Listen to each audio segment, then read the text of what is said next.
Welcome to the Happy Pear Podcast, where we explore all things health, happiness, community, well-being, and how to find your place in the world. Really, it's about how to have a better life. We interview all sorts of super interesting guests, and we have great chats. I know there's a lot of random adjectives I threw in there, but we're delighted to have your attention. We really are. Welcome to our 100th episode, where we're going to reflect on the learnings we've garnered from having done 100 episodes of podcast. What a word, And Mr. Flynn. We have a special guest here, Sean Cahill, the handsome man with the beard you might be looking at there. Hi everyone, how are you getting on?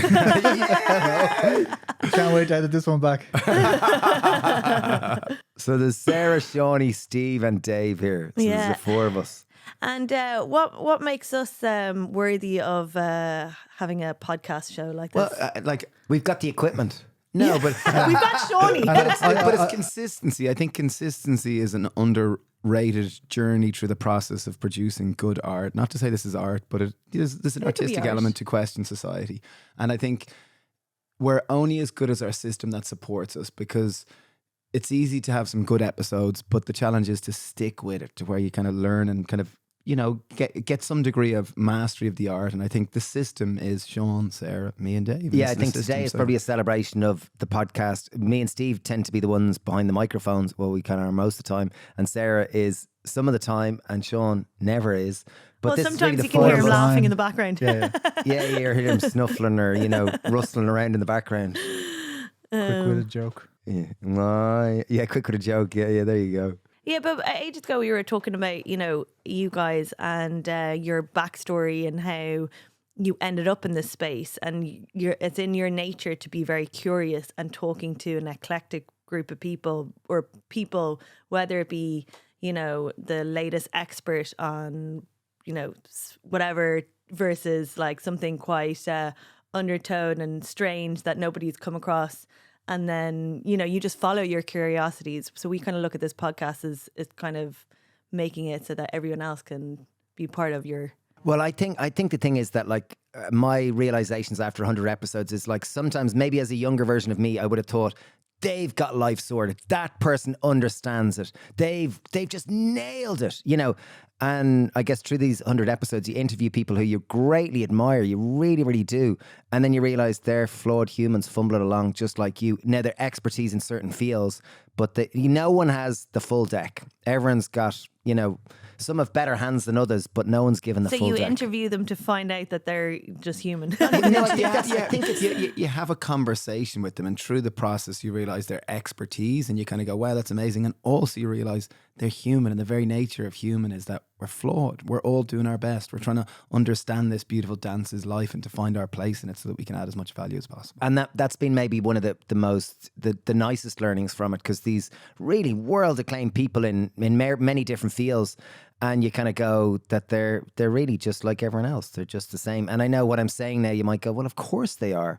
But I don't know, certainly from my perspective, there's lots of these people I've admired for a long time. And when you have conversations with them, you really get to see the human aspect of it. Whereas if you just see them on social media, on their website or on a TED Talk or whatever, you might kind of project onto them and go that they've figured it out. They figured out the game. And little old me sitting here, I haven't cracked it yet. Like, what's going on? And I think that's been a nice little... learning from them, yeah. Yes, side little profit from it. Yeah. Well, everyone's human. Yeah. You're more attracted to people by their interests and hobbies, but when they close the door and put their pajamas on and sit down and have a cup of tea, like they're just a regular person. Like the only reason you talk to them is because their little hobby attracted you to it. Yeah, they're fancy. But they're just... Yeah. Well, that makes people the most most of them interesting. sleep in a bed every night, and Some of them. Yeah. some of them But don't, whatever though. way, humans, I think part of the challenge of human is that we look to others and think others have it. Like recently I was on a call and Rory was in Zambia, someone was in San Jose, and someone was in like California or something. And 3 out of 4 of them said, oh, it sounds much better where you are. You know that way? Yeah. And it just kind of made me go, wow, like we're always looking over the hedge going, oh, they have it. They got it sorted.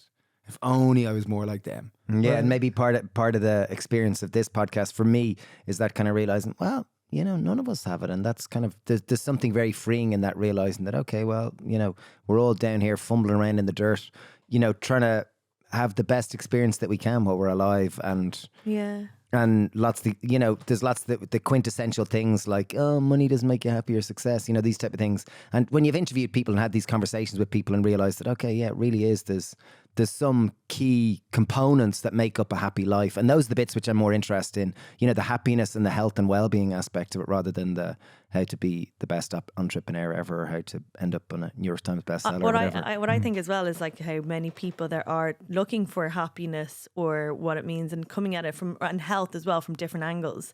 There's always a latest new, which, obviously they're not latest. Like breathing is a really essential thing that we all do, but you certainly learn something that you do every day is like the biggest health hack, like jumping in the sea. Oh, it's so good for your health. It's good for your happiness. And your happiness, your exactly. oxytocin levels. I was quoting it in French this morning. Or hugging people. But Oxytocin. Oxytocin, c'est très important. Yeah. But things we take for granted, we suddenly learn, oh God, that's essential to our health and happiness, and we should be doing more of that. Yeah. And then there's other things that you're like, I'm not so sure about that, but I'm glad we spoke to this person. Well, I think that's why the Happy Pear message is kind of stood the test of time. Yeah. It's so simple. Like, it's just...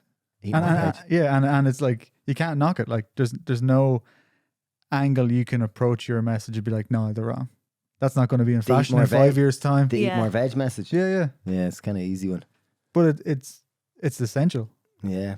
There's no like, eat this one specific vegetable. It's just eat more veg. Yeah. And I think through the podcast, you just kind of find out that usually it's very simple things. In terms of its practical application, but most people want to know the why. But wait, when you find out the why in some, it'll kind of definitely provoke you to do it more. But like, rather than just kind of blowing in the breeze, you're like, oh, walking around barefoot outside. It's not because I'm a bit edgy and I'm a bit of a hippie. It's because Clinton Ober said that you're actually hurting yourself and reduce your inflammation, and ultimately reducing your inflammation. The positive, negative charge in your blood, your ions, Yeah, very clever. But when health is kind of like backed up by research, it does kind of help people. Actually do it. Like you're not just assuming, or you're not in the lap of the gods when it comes to like, oh yeah, well I guess I'll find out when I'm 80. Yeah. That doing this is healthy, but when you'll find out when you're 80 that eating more vegetables definitely. But that is the struggle with all these things, though, isn't it? Because it's not like I've got a headache, I took painkiller, and therefore I saw the results straight away. All of these health hacks are like, well, most of them. Some of them you could probably feel instantly. If you have a good night's sleep, you're clearly going to feel better the next day. There's no question about that. But most of it is, it's the longevity of it all. Well, even I was just listening there, and Dan Buettner says that, like, in terms of longevity, it's not one thing. It's what you won't even see the benefit over a year. It's it's the consistent things which you do, which will serve you over over decades, and you'll only see the benefit over decades. And this is the compounding benefit of having healthy habits. And that's why he says willpower will not last. That's why it has to be down to your environment and consciously cultivating your social circles and your environment so that, you are the product of your environment. And I think it's such an incredible way of looking at things, rather than going, how do I force myself to be the one healthy person in this food desert, which is just, junk food. Yeah. Yeah, I think environment is totally, like, I love that part of his message. Yeah. One learning that I've kind of got from, like, when we first started the podcast. Garnered, yeah, I like that word. Yeah, I kind of feel like I'm intelligent. Or galvanized. Galvanized. I'm just going to put my shield and sword down here. I love that one. But now, one lesson that I have galvanized and also garnered, wow, you're so smart, Stevie, is when we first started the podcast, I saw it as an interview.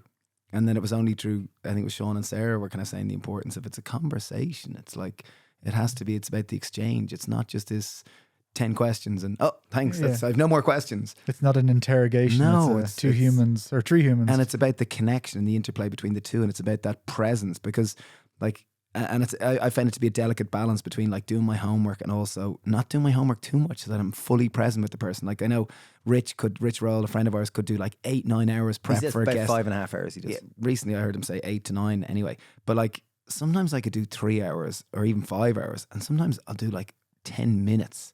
And it's funny, sometimes the ones that when I do 10 minutes, I actually enjoy more because I'm fully present. I've never heard their story before. And I'm just like, wow. So it's a So what you're delicate saying balance. here is sometimes you never prepare at all, Stephen Flynn. Well, sometimes I hide behind you. You say, I've done loads of work. Don't worry, Steve. I got this one covered. Every day of his life is prep. Yeah, there you go. But I That's what think he's to saying. your point though, it makes sense because if you've over prepped, Yeah. then you can dive too deep into a conversation with them that the listener doesn't come along with you in the same way. So whereas if you've kind of, I'm just playing Yeah, devil's no, advocate yeah. here, if one of you maybe done more homework than the other, then the other person can make sure that the listener is asking the questions that the listener can. Well, it's a follow. bit like there's a TV show. I know Tommy Tiernan has a TV show where he doesn't know the guests that are coming out, and he sits there and goes, "Hello, who are you? So what do you do? What's your name?" And these are like famous people or well-known people, Yeah. and they come on the show, and he doesn't literally know who they are, so he's got to figure out who they are and have the conversation with them from the start, which is. Do you think you'd be able to do that? I think so, yeah, because sure, I love sitting on a bus chatting to people, or when you're stuck on a plane and being that Yeah. person that, so who are you? We've got 24 hours, and they go, oh my God, I'm not sitting beside one of those people. Sometimes I can be that person, and sometimes I can be the one with headphones on. I think I might get a bit, if I was Tommy Tiernan, I'd get a bit self-conscious, but I'd have to see past it of like, oh, don't tell me I should know who this person is. And I'm there chatting away and everyone's like, I can't believe that she doesn't know who that person is. Well, at least he has the premise of I know who they are. I will know who they are.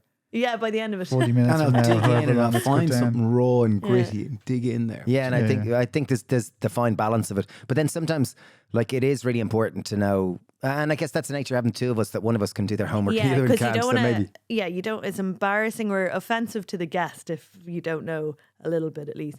But to that point, which guest did you find you? I don't know. You didn't expect you'd get as much from. And I don't mean this in a mean way. I mean as in like you knew I thought already. the earth thing one. I thought the grounding one with Yeah. Clinton Ober, which Johnny just mentioned. I honestly thought, oh my God, this is going to be so woo-woo. Grounding, earth thing, like walk around barefoot. Like, what are we, like, and is that going to be chanting and like standing on my left foot and like chakras and all this kind of stuff? And not to say that that's bad, but I had the negative woo-woo connotations around it. And it just, like, I bought a grounding sheet and I now have it in the bed. And on Saturday night, I washed the bed sheets during the day and I got them back on the bed for the same night's sleep. So that'll tell you. And I don't do the washing that often. So, well, like every 2 weeks. But that was, so I really, that one was brilliant. Yeah. And I've shared it even on Saturday in the health food shop. I bumped into Hester and she was telling me, oh, I got really bad sciatic. And I was like, oh, jeez, wait, and I tell you, I'm going to send you a video here, this earthing movie. It might be for you, it might not, but here you go anyway. Yeah. And I You can sent thank it. me later. Yeah, just, I just figured it was so accessible. It's such accessible. And sometimes even the placebo benefit of things can, if you believe in something, that Yeah. can be half the battle. Like, 100%. The placebo effect could be 50% of it. So, But even to just on that point, where like when I started thinking about it, of how like I only wear rubber soles, and I was like, okay, other than when I do go jump into the sea now and again, that's the only time I'm actually earthed. Barefoot. Technically, just from that point of view, I was like, whoa, like it's quite mad when. But then I don't know. I feel pretty good. Maybe I'm riddled with inflammation some other well, way. I've had the grinding sheets for a month. And I haven't noticed like a 50% improvement yet, or a 30% improvement yet. and I We suppose did have a race last week and you did beat me quite significantly. Yeah, it was a good like 200 meter. No, I don't know.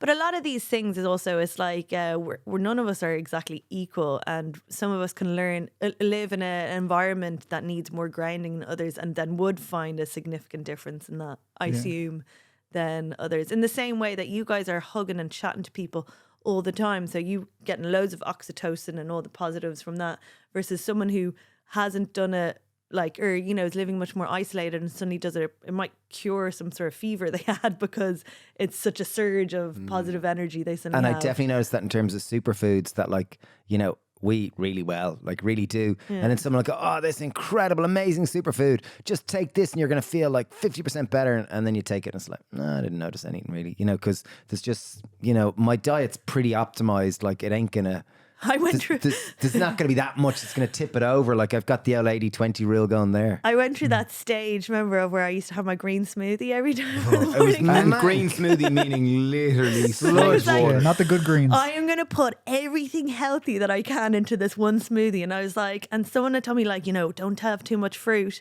because of the sugar. So I was like, I won't even do that. And like, I'm in my head, I was like, I feel fantastic. But when I stopped, I realized, God, I had quite like a funny tummy for those few weeks of doing it. Well, that was when you were pregnant, I think, wasn't it? Looking Even back. for us who are health enthusiasts, I was like, I'm not touching that, Sarah. That's just, you got to enjoy your food. But like in that my was- head, yeah, but you see, I do love a health hack. Like I have my grinding sheet too, And so in my head, I was like, this is deadly. Like, I love this. I feel like, I'm so healthy now and stuff. But the reality was that no, it was way too much green. And I was just getting the shit. No fun.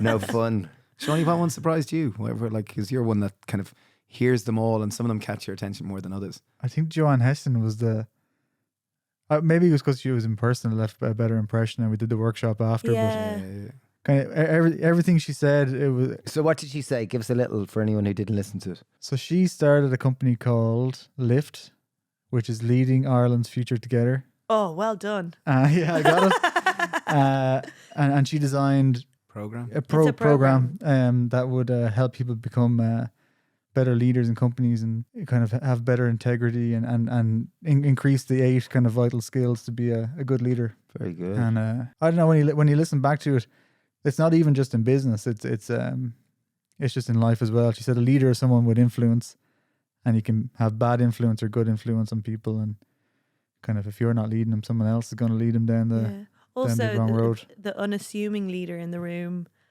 she was talking about it a bit as well, wasn't she? Yeah, they'll kind of naturally have kind of more the qualities that are, whether it's like empathy, compassion, listening. You forgot the good rest few. of There's- the... Yeah, no, but there's a to good your few, point, yeah. it's not just they're really loud and They ain't the alpha. Dominant. Yeah. It's listening. It's empathy. These Yeah. softer skills that often aren't celebrated. Yeah, the soft skills. Yeah, it's not that they're where they're sitting at the table. It's more kind of what they have to get them in that position. Mm. And it's more like when you look around, you're like, oh yeah, we could all work on those as well. Yeah, that but- was really interesting. Yeah. And like the health hacks, she was saying, it's not like you can't just do all 8 classes.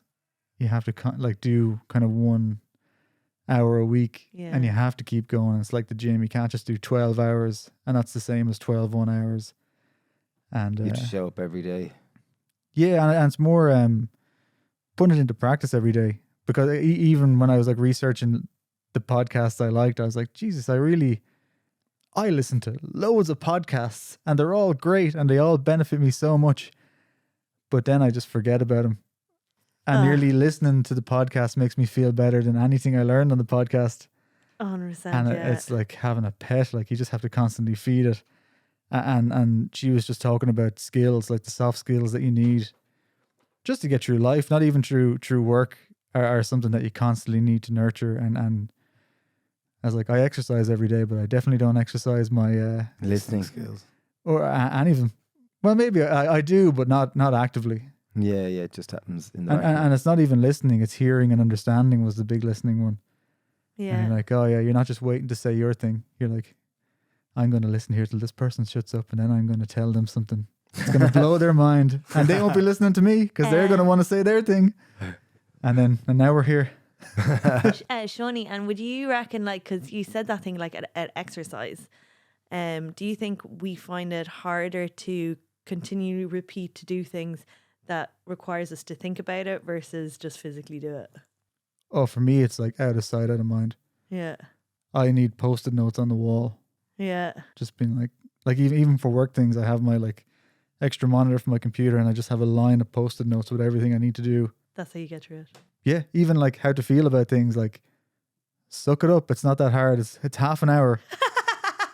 Like it's only 30 minutes. If you sit down and just work for the 30 minutes, it'll be done in 30 minutes. Yeah. But if you start and get distracted and do it for a second and then get distracted and then go back and get distracted, it'll take 5 hours. Yeah. So I have to stay on top of myself so much with that kind of thing. Yeah. And it's Manage yourself. yeah, big time. And I fully accept that is a flaw that I have. But That I that just makes need it to a... just- Well, you Stay found a on top of system. You it. found a Yeah. winning system. You've made it your superpower because you acknowledge it's your flaw. As long as I remember to do it, because it's still not a reflex. Yeah. Like I'd still love to wake up and get distracted and. Because like I'm great at like doing my exercise every day. Yeah. Because it's just physically move my body and do. But if it comes to, you're brilliant at learning Irish or whatever language you suddenly want to do, that even if it's 5 minutes, I'll like somehow manage to get out of it.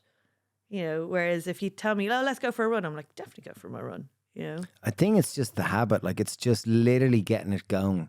Yeah. Like it is breaking that mold and getting it started, and then it just becomes like, I never brushed my teeth in the morning. I never ever did. I always brushed my teeth once in the evening, and I purposely used to go to a dentist who was old school, who was more like, he's on his way out, like, and we've been going like. Perfect like as in, he's not like a 25-year-old. His daughter's now run the business. But he kind of always, once is grand. Like, he wasn't a new one that said you have to brush your teeth twice a week. So I'd always consciously go to twice him. A week or twice a day. He was old school. I'd always brush my teeth in the evening, like, and in the last month, like literally I have this new routine, like, and I've brushed my teeth in the morning and I'm amazed. I'm delighted with myself. Every morning I do it, I skip out of the bathroom and go, woohoo! Because I brush them in the morning now and in the evening, like twice and twice they a look day. glorious for it. I don't think they look any better, but like I'm more likely to have them in my head when I'm 80. It's the long game, yeah. It's like everything else. It's more the like long game. teeth pain. It's Yeah. it's minimizing the chance of tooth pain, because tooth pain can be really bad. Have you had tooth pain? I know you have. You had it on I've your had 30th birthday, loads. and you were like a bear fit to kill. Yeah, I remember that. Yeah. I have a doozy brewing right now. No, when I think it was in my early 20s, I was during my rebellious years. I thought toothpaste was bad, and I used to eat half a kilo of dried figs a day. I think for like a year, this is now an extremity, but certainly for a year I didn't brush my teeth at all, or 2 years I had the idea of not brushing your teeth. I was Like, actually I don't know how I got this. Where I read this I idea. had similar. They got it wrong. I know much better. I was actually going to bring that up as like the examples of the different things you guys Stupidity. have tried. Drinking urine. Some stuff. Drinking your own urine. I didn't do that. I swear. I Loop didn't do that. Loop juice. Yeah, loop soup. But Yeah, basically, you'll do Mineral, anything. what was it called? Mineral replenishing. yeah. But you'll try stuff like, that turns out to be amazing, like jumping in the sea every day, which is really good, for heat and cold exposure, to drinking your piss for. You're a great resource. I love coming to you with trends, and you're like, oh no, I actually did that for 2 years. It's bullshit. I'm like, thank you. Thanks for saving me 2 years of misery there. That's exactly it. Yeah, you're a good resource. Well, you got to try these things to have an opinion. And a bit like a grounding sheet, you need to get in the ring, and then you can have an opinion. A bit like brushing your teeth. And I got a tongue scraper. That was Jasmine Hemsley. She was all about tongue How'd you find scraper. that? I find it great. The amount of gunk you get off your tongue in the morning. it's rough. Like I Do you do it scrape every morning? Scrape. Yeah, I got in a habit. Like, and this is my habit. So I get up in the morning, usually around 5:30. I go into the bathroom. I lock the door, and then I turn on the light so then it doesn't make sab. And then I have I sit in the toilet, and I've got my journaling notepad, and I write in it. I write maybe 1 to 3 pages. Then I scrape my tongue and I brush my teeth, and then I'm like, that's great. That's a long I'm a great- shit. Well, sometimes it's 2 rounds. Like sometimes I have a crap, and then I like half a minute later I have to go again. So I just sit there for 10 minutes and then get it all done in one Nice batch. the way you do it with the writing. That's called Yeah. stacking. Stacking your Yes, habits. I do my business, I do my journaling, and then I do my teeth and my hygiene. Very important. Good job. Well done. modern. Thanks, Yeah. Stevie. And where did we learn- modern man. Where You're a very modern man. But to Stephen, where did we learn stacking Yeah, from? so this is what I picked. I picked Kathy Bauman. I was excited to talk to Kathy, but I just found what she mentioned so relevant. The distinction between exercise and movement. We live in this exercise-orientated culture. I must go get my 10,000 steps, or I must go to the gym, and then I can sit and flake for the rest of the day. But she kind of spoke about the need to move consistently throughout the day and mix up our movements, such as like even being barefoot, or putting our hand on the ground, or sleeping on a hard ground. Excuse me, it isn't just pressure, it isn't just kind of like exercise, it's moving the hinges of your body. And I just thought it was such a different perspective, and to look at movement as we do food. So we think of food like you have your macronutrients, like your fat, protein, and carbohydrate, and then you have your micronutrients as all your vitamins and minerals. And she looks at movement in terms of that. How can you mix up your movement diet so it's as diverse as possible? And if you're hearing a little bit of woofing in the corner, that's Daisy. She's the 5th guest here in the podcast.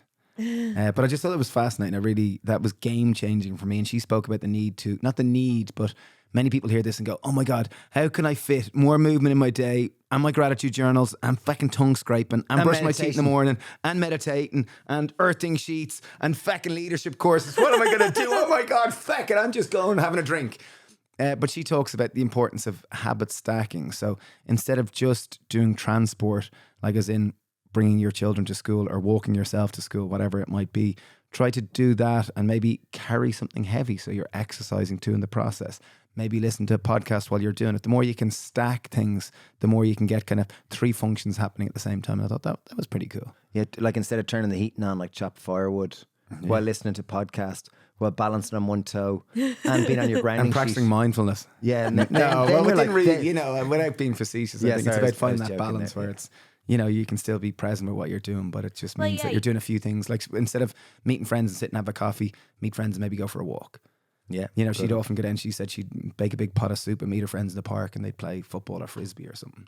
Yeah. So they're having dinner and exercising and hanging out with mates. So it was a nice way. Those kind of things work. Yeah, I think that's... Anything where you're meeting friends, I feel like you can add like a bit of fluff in. But not that hanging out with friends isn't of meaning, but I feel like anything of meaning where you're gaining values. I don't know how you guys listen to podcasts on 2x speed while walking and like handling like when I was listening to these podcasts, I nearly had to sit down with a blindfold and just like absorb, take it in. I went for a walk and just listened to 2x speed. I don't know how you do I it. walked this morning at 6 a.m. and I bumped into Dad and I was listening to 1.5 speed and just I'll type little bits that I remember. Yeah, but Kathy, to that, like Kathy also says though, like it can be anything from, we're in a culture where we sit in a 90-degree angle all the time. So try working standing or try sitting on the floor working. So I totally agree. I'd be with Shawnee there in that, like, I can't do that many important things at the same time, but I could probably, move my laptop a bit to a lower level. Yeah. I built a lower bed inspired by her because I thought a lower bed, at least then over time, it isn't a 90-degree angle to sit on. Can I beat you? Yeah. If this is a competition. Yeah, go for it. My mattress, the alpha. Because I am the alpha, my mattress is on the ground. Oh my God, Sarah, you are just incredible. Not because I couldn't afford a bed at the time. No, genuinely, I just have it on the ground. But what inspired us, me building the bed, was that when we moved to house, we took the mattress off the bed and moved to the new house, and then slept on the mattress on the floor and realised, geez, the floor is way more comfortable than the actual bed. So we gave the bed away. It's like, right, I'm building the bed. And I built the bed. That's perfect. Just because the mattress I knew would I kind was of going to help you. you You did it one day on your own. So it was like, wow. Well, Dennis helped me because Dennis is a legend. He helped me for a bit. Sorry to interrupt you, Dave. I'll let you get back to that fascinating question shortly. You might be aware of the sad statistic that Ireland is the least forested country in Europe. We like to turn that stat on its head and think that Ireland has the biggest opportunity for reforestation in Europe. We're in a global climate and biodiversity crisis. After centuries of deforestation, most of Irish ancient woodland is gone, completely gone. So we want to tell you about our friend Wolfgang, founded by our friend Al Coleman, who used to work with us and Dave went to college with. He's an absolute legend. But they're doing amazing work for the environment. Wolfgang Reforest have bought 51 acres and are planting only certified native Irish trees. You can see the benefits already at Tumna Finnog Woods in County Wicklow. Should all 51 acres get planted, that would mean a 30% increase in the forest footprint. So how about going green this Christmas by giving the gift of a tree instead of possession that people probably don't need with Wolfgang Reforest? It only takes 3 minutes to gift a tree on wolfgangreforest.ie. So that's WOLFGANGREFOREST.ie. So that's wolfgangreforest.ie. Such a great project to support. Yeah, literally it'll take you 3 minutes to give the gift of a tree this Christmas. Check it out. You're taken to be a homeowner very well. Yeah, no, it's really cool. It's really fun. You've projects coming out your ears. I know, and we're going to barter labour over Christmas, aren't we? We are. Yeah. I'll hang your shelves, you buddy. Yeah. I'll fix that leak in your roof. You can be my chump one day too. Passing the hammer there, son. No, the 6-inch nails, not the 3-inch ones. Johnny, come on, what kind of a lackey are you? But it's funny because I bought an island, like one of those little wheels or whatever. Yeah, because I was like, I bought it and I congratulated myself on buying it. But then, it's whole like island. Lotto. But the thing is that I might as well have just bought like 2 big boxes because I've no idea how to put it together. And I know there's instructions, but I just know I'll fuck it up somehow. So I'm like, this is great. You kind of need the person to come with it to build it. No, you don't. You just need patience. Yeah. Patience. You just I need know. 20 minutes of your life. And you need to factor out that time to do it, because if you make the time, like if you just decide to do it all of a sudden, it won't. You'll have to and half bake it. If you give yourself, I'm giving myself 3 hours on Saturday morning. I'm giving Ralph to someone else. Harold's gone. I can give this all my attention. You'll actually really enjoy it. Yeah. That's the trick, I think, for me anyway. And make room before you start. Oh God, yeah. Because if Even they're read the singing away, instructions. Just Before you follow start. the instructions. Don't think. Just follow the instructions. It's quite fun. It's like building Lego. And if you have a Yeah. few screws left over at the end, everyone does. It's fine. I'll let you know how I get on. So yeah. What did you pick, Sarah, that surprised you? What was a podcast that kind of came in a left field for you? Left field for Or just me. one that you were kind of like, wow, I absolutely love that. I didn't expect to love that. Well, I've said it a few times. Like the two golden ones for me were Dan Savage and Dan Savage, you loved that. Well, that didn't surprise you. I Absolutely know. loved. No, I love Dan Savage. Wow, Sarah, you're so mystery. I'm so mysterious. And then also, oh my God, I'm having a mind blank. Carnism. Oh, yeah. Dr. Melanie Joy, yeah, thank you love very much. Melanie. Absolutely loved Melanie Joy. But I've said that a few times, and it still stands to it. I just thought Dr. Melanie's message was just. So what you know, was her message? What was her message? Well, for it's anyone all here? about just say in an argument context that you always remember the process, you don't remember the content. So if you had a argument with someone, you don't come back thinking, oh, they said this, this, and this, and therefore they were right. You kind of you're more likely to remember how you felt in the moment. So her whole message, and it's on a global scale too, of how we need to concentrate more on how we deliver things and how we make people feel. We don't want them to feel shame. We want them to bring them along the journey, opposed to just trying to be right. And if we applied that as globally speaking, she even points out how when you're looking at two opposing sides, say left and right in politics, or like activists versus capitalists or whatever, they're all, if you take away the actual content of what they're saying, they look and sound exactly the same because their process is exactly the same. So neither are ever going to win because they're coming at it too much like, I'm right. And we need to calm down and just be more considerate human beings and bring everyone along the journey. She's all about relational intelligence, about Relational learning how literacy. to be able to. What was it? Dignity plus Empathy equals connection. I think You it know, was it's more. connection. I think it was a I wrote it dignity. down. Yeah. It was There's dignity. a formula. It was dignity was in there. Dignity meaning we're Yeah. all equal. No one's Yeah. above each other. And compassion equals better relationships. Basically, you don't want Yeah. to make anyone feel She's like, you don't want to win a point and you don't want them to lose a point. exactly. Yeah, which I think that's in any relationship. If you can have that skill where you can actually, you're both sitting at the same side of the table looking at the problem, it's so much better. Like Yeah. even on Sunday night, I remember I went for a walk with you on Sunday and I said, yeah, no, I'm feeling a little bit insecure. I'm feeling a little whatever. I've an issue with Sab a little bit.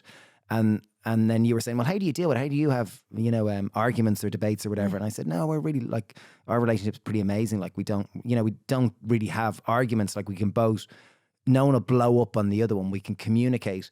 And I remember going home and it was like, oh shit, okay, here we go. I feel I've lots of energy Yeah. in me and I want to express it or whatever. And I remember going, just consistently going, what do I want?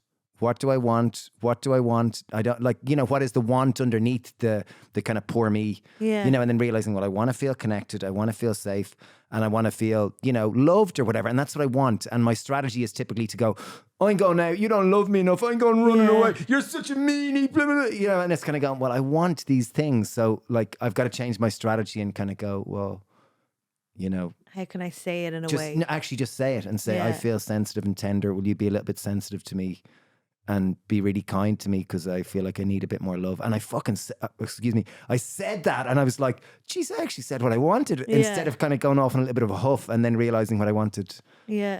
6 hours later. Because I suppose our Evolution. fear is that it's not going to be reciprocated, right? Where fear is with something like that when we speak honestly about our emotions, Was it met or with feeling open that. arms? Yeah, oh yeah. Of course, absolutely, Yeah. But that's part of Joanne Heston's thing as well. We're judged on our actions, but we judge ourselves on our intentions. That You our have to actions are explain. external and perceived by everyone else. But in your head, you're like, oh no, my intention was to be this. Mm. And like, yeah, but you blew up like a big idiot. Yeah, Mm. yeah. And so now you're getting judged on that. Yeah. It's a bit like Chelsea Mary held it Reynolds together. yesterday. Mary Reynolds yesterday talking about how she won gold at the Chelsea Flower Show, And to the world, it was like, oh my God, what an accomplishment. You are incredible. And she was kind of, well, my intentions were probably to get a bit of notoriety. And that wasn't as pure an intention as I would have liked it to be, you know, the way. But yeah, interesting, that one. Yeah. Well, yeah, she was living.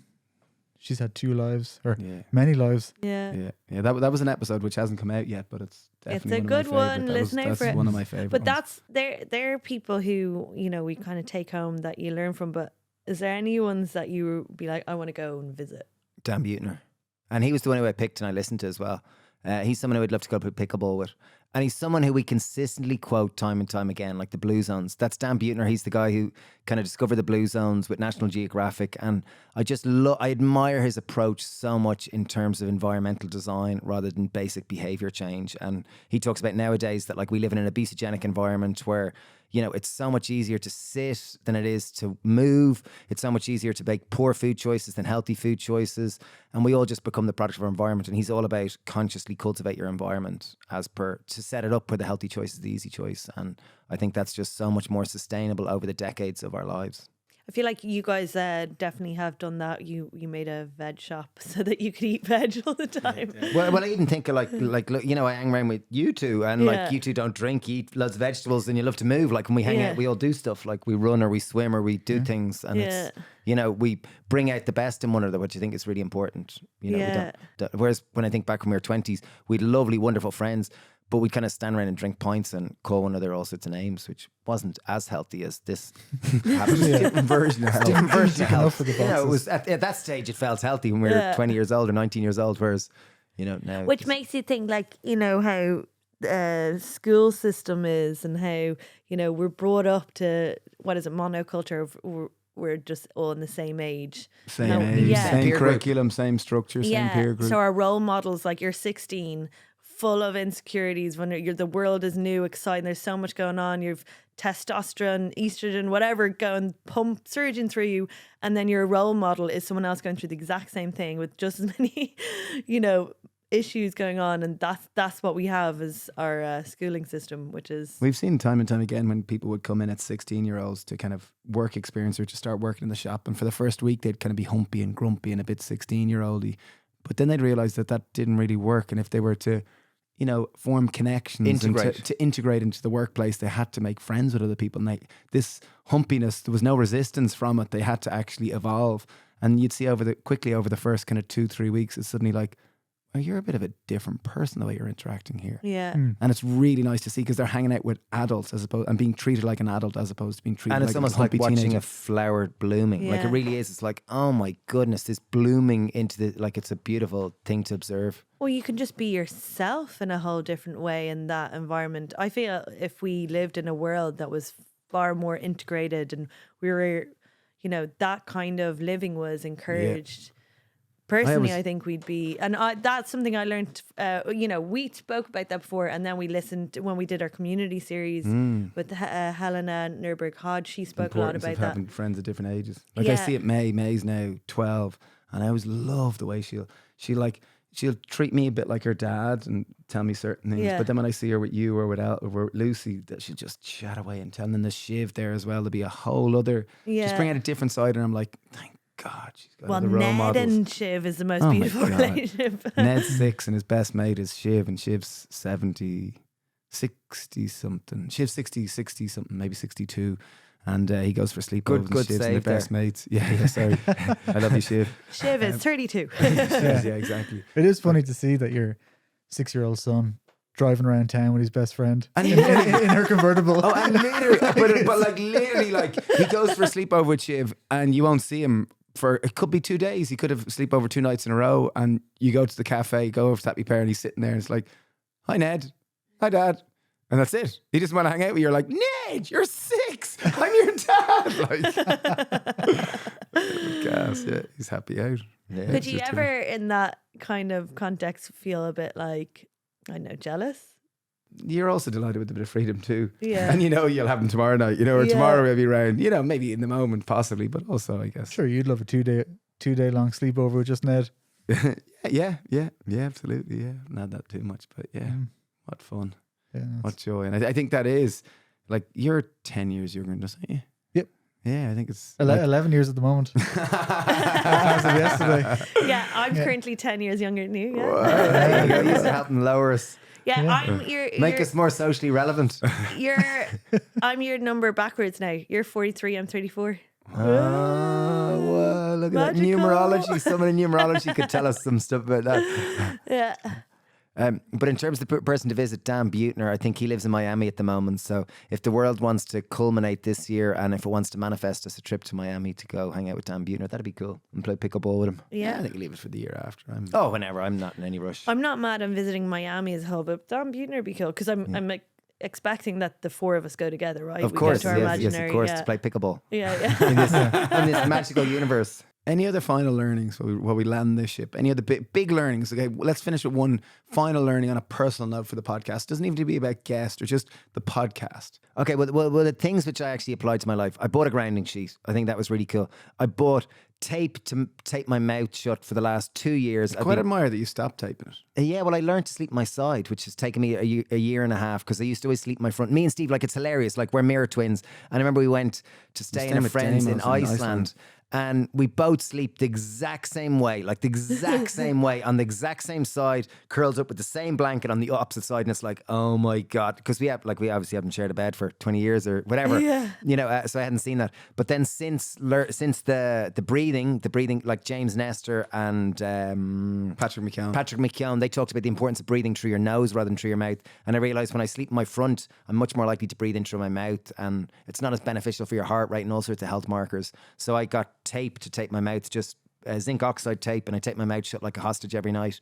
I did for probably a year and a half, and I went even to the extremity where I bought a chin strap, which is like next level taping. And I used to, I'd say night to Sav. I'd usually wait till the light was off, and then I'd put it on my tape. I'd put on 3 bits of tape, and then my chin strap, hold the Velcro chin strap, and then away I'd go, and then I'd often wake up and there'd be tape all over me, you know, or I'd come to the beach and someone would be picking off a bit of zinc oxide tape off my back or whatever. I'm kind of thinking, is this the learnings that we've had, all the things that you've done? So after the brushing the teeth, the drinking the piss, the... Oh, no, those were in my 20s. Those were a long time ago. Oh, yeah, you're much more evolved human beings now. Yeah. What was it that you bought the other day for your shoes there, Steve? Oh yeah, I bought the grounding little strap. I guess we love Vivos and I wear Vivos and they're really practical and I love wearing them. And it was, how could I ground without having to go around barefoot in winter, which, you know, is kind of hard to do. So I got these little, I've got to plug them in now, but in essence it's a little tape that goes from the sole of your foot over the side of your shoe and touches the ground, so you're actually grounded the whole time. So it plugs you in to the mainframe. Yeah, exactly. Yeah, so Happy that's days. good.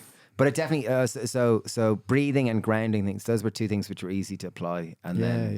And then I can't really remember outside of that. There are other ones that kind of blow your mind that you don't necessarily apply in a tangible way, but they leave a kind of feeling and kind of resonate with you. And over time, you can see the kind of seed starting to grow. Beautiful. Yeah, I think there was like kind of emotional learnings versus practical learnings. Like, The you know, sex one had a huge, like that, what's her name?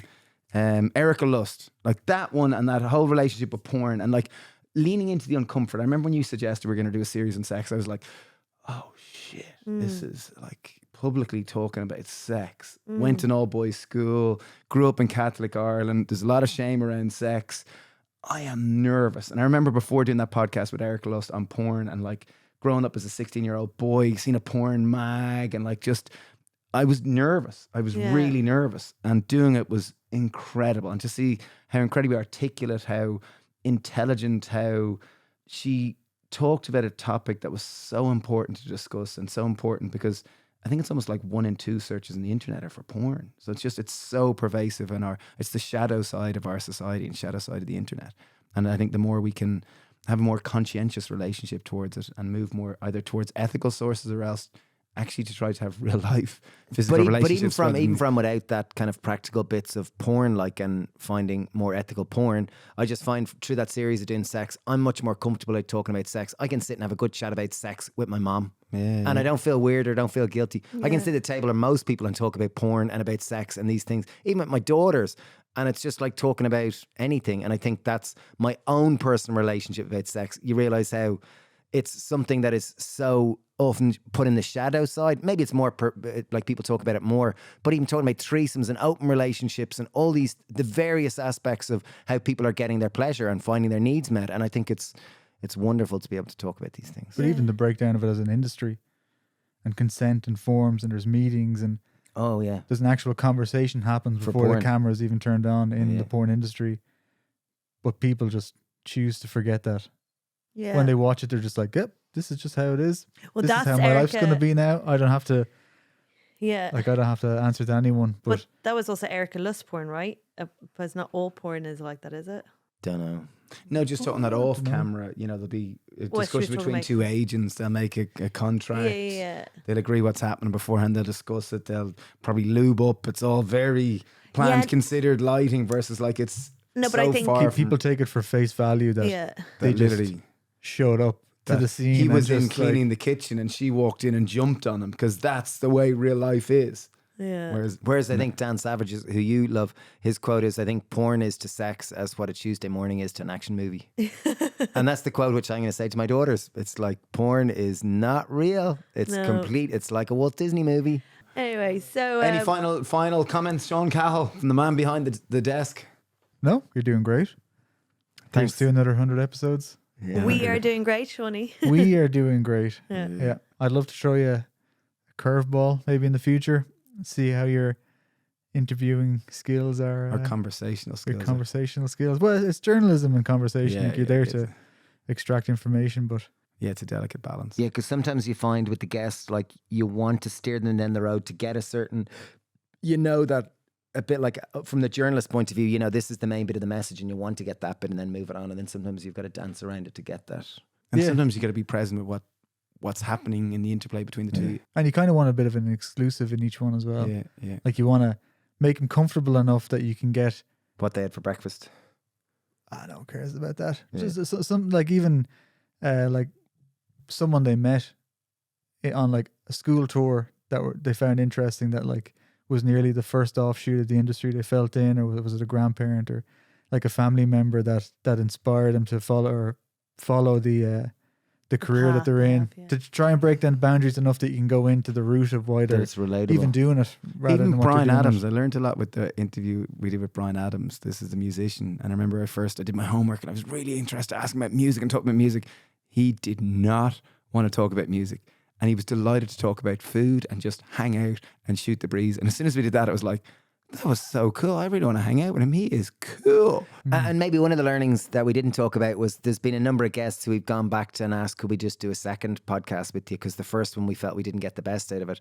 And I think that was a great learning because sometimes you do it and then you go, oh, this person is amazing. And we just didn't quite get the full gamut of them. And then you go back the second time and we've got really glorious conversations. And Bryan Adams was one of them, who the first time around we tried talking about music and he was just so bored. He just wasn't interested in it. And then we said, hey, listen, we'd love another chance just to, if you'd give us another hour of your time. And we went back and as Stephen said, we talked about food and about gardening Family. and about family and like Recipes. And it was a And being real a vegan. laugh and being vegan because he'd been a vegan for like 30 years. And it was just, he was shining. He was like a little young, and we found that with a couple of people that when you go back, you can really, and being humble enough to go, oh, I kind of messed that one up. Like I know we can do it better, and most people are kind of happy enough to give you another half. There's a hour, mastery hour. in it. Yeah. And different techniques. Remember, like I can't remember which one it was, but I was like, just pretend we're never even going to upload it.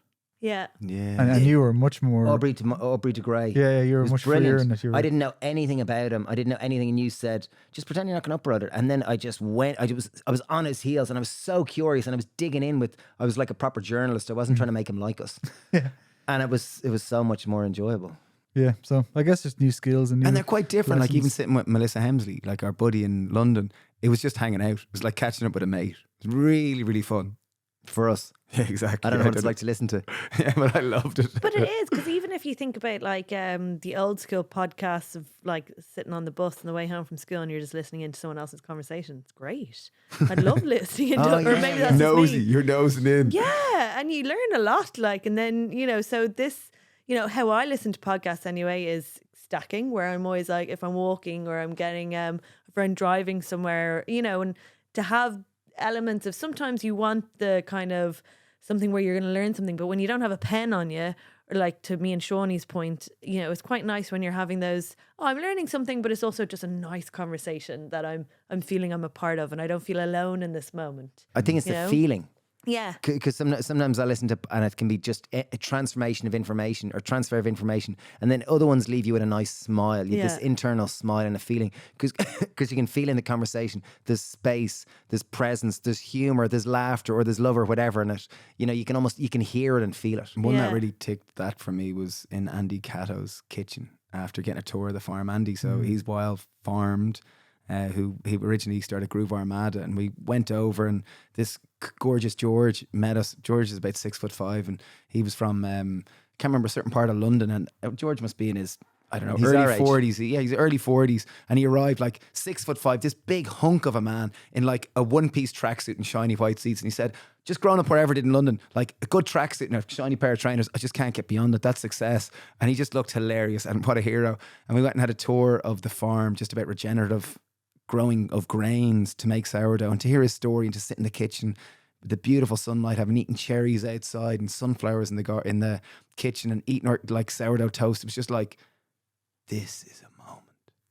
It was really, it really was, and that was a good one. That was podcast on tour. So I guess this has been the first 100 episodes, and I guess the next 100, my hope would be to keep please it going. give us feedback. We got lovely feedback there, lovely positive feedback. Please give us positive feedback. Reading out the positive feedback.